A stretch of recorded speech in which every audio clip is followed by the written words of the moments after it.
Hi everyone and welcome, this is the Apostate Prophet. What is a child molester? If you knew of a 50-year-old man who had a 6-year-old wife with whom he consummated his marriage when she was 9, would you follow that man? Would you look up to this old man? Would you think he was the ideal man? Would you try to live like him? How would you explain his marriage to a child, to your children? I have a lot that I want to talk about this week and in the coming weeks, but before going there, I want to get back to a very important aspect of Islam and its magical prophet Muhammad. Yes, I want to talk about Muhammad's child bride, because I think every Muslim should lengthily think about the fact that their favorite prophet, who is supposed to be the most perfect human, whom every Muslim is supposed to love and imitate, had a 6-year-old wife, with whom he consummated his marriage when she was 9. An important thing to add is that many Muslims are not even aware of this, because Islamic teachers and scholars don't just tell them.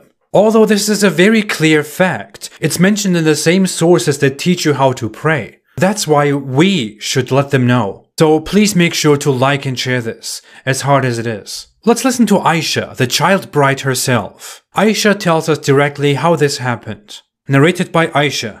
The Prophet engaged me when I was a 6-year-old girl. We went to Medina and stayed at the home of Bani-al-Harith bin Khazraj. Then I got ill, and my hair fell out. Later on, my hair grew again, and my mother, Ruman, came to me while I was playing in a swing with some of my friends. She called me and I went to her, not knowing what she wanted to do to me. She caught me by the hand and made me stand at the door of the house. I was breathless, and when my breathing became all right, she took some water and rubbed my face and head with it. Then she took me into the house. There in the house, I saw some local women who said, "Best wishes, and Allah's blessing, and good luck." Then she entrusted me to them, and they prepared me. Unexpectedly, Allah's apostle came to me in the forenoon, and my mother handed me over to him. And at that time, I was a girl of 9 years of age. Imagine you have a 9-year-old girl who plays outside with her friends on a swing, and you bring her to a 50-year-old man and say, "This is your husband now.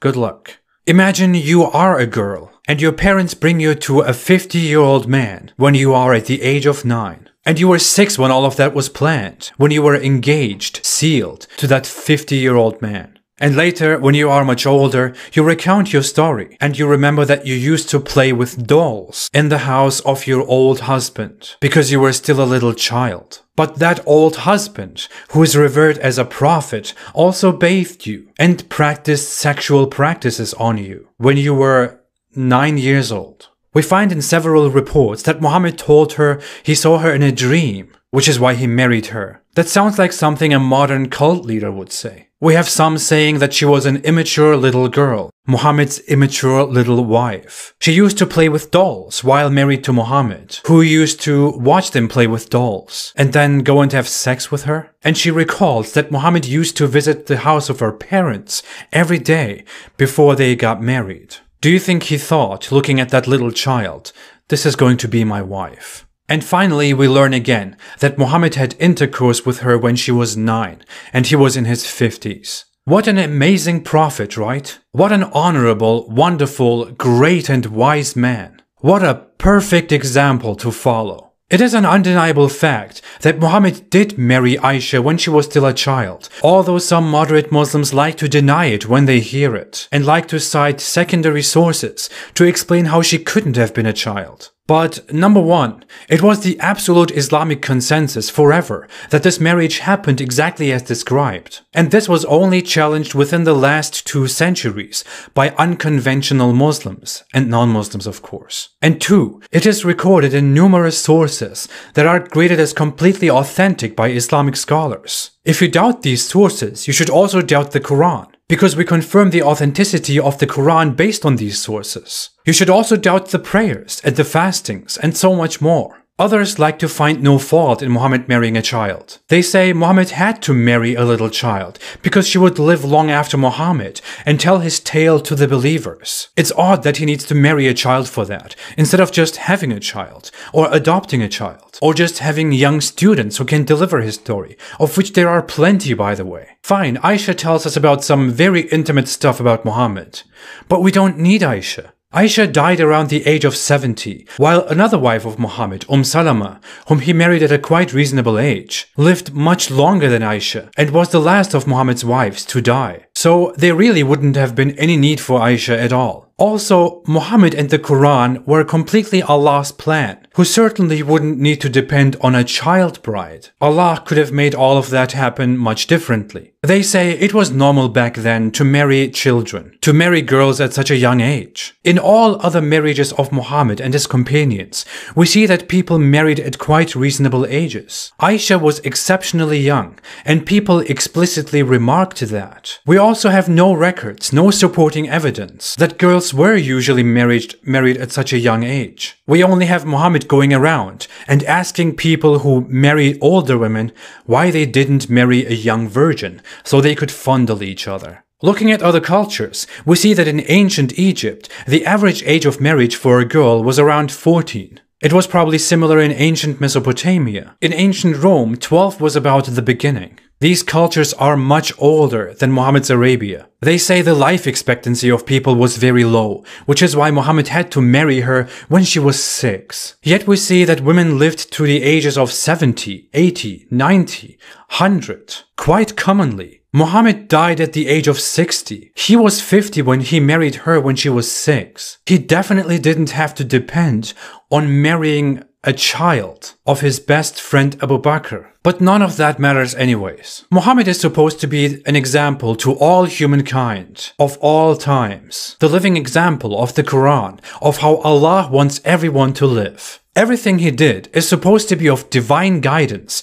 and flawless. Muhammad could have easily set an example by telling his believers, wait until a girl is mature and then ask her if she wants to marry you. But Muhammad was someone who said her silence is her consent. No wonder he arranged the marriage when she was 6, not even able to think. Muhammad was also someone who looked at a baby and said, I'll marry this one when she's older. We now know, and we knew for a long time, that a girl is not ready for marriage at the age of 6, and not ready when she has her puberty. Although many Muslim apologists will basically tell you that if she's ready to bleed, she's ready to breed. Not even in that time in Arabia was she remotely sexually ready. And many Muslim apologists really want to tell you that she was ready because of Arabia and heat. We know that puberty is only a small but visible part of a long process of a girl becoming mature. It is not for nothing that a girl still physically and psychologically changes until the age of 18 and beyond, because she is not remotely ready at the age of 9. And marrying a girl and having sex with her at the age of 9, when she is not even possibly physically ready, let alone mentally ready, damages her physically and psychologically. And I'm sure that little Aisha didn't get away unharmed. Now, how relevant is Muhammad's child marriage today? So you think that having sex with a 9-year-old is justified? Yeah, I mean, the thing is that if my daughter reached the age of menstruation, 9 years old, I would say you are ready. One second, you are ready to get married. According to the Islamic Sharia, moment a lady reaches puberty, they can marry. Wow. They excused child marriage. They rationalized child marriage, absurdly claiming that a 9-year-old girl could be mentally ready. They lay the foundation on which pedophiles securely walk and defy all kind of laws and common sense. They follow Muhammad's example and show us just how disgusting and dangerous Islam can be. Let's not let it happen without any objection. Muhammad married a child. He is regarded as the epitome of human perfection, a divinely guided prophet, the favorite prophet, who disregarded nature, the future of humans and child marriage, common sense, and the consent of a 6-year-old girl, the consent of a 9-year-old girl who is not ready for sex. This is the truth about Islam and Muhammad. This is one main reason, dear Muslims, why you have to explain a lot, or just face the fact that you're following a disgusting man who violated a child when he was in his 50s. It's probably time to get rid of that faith and that identity. It stinks. Thanks for watching.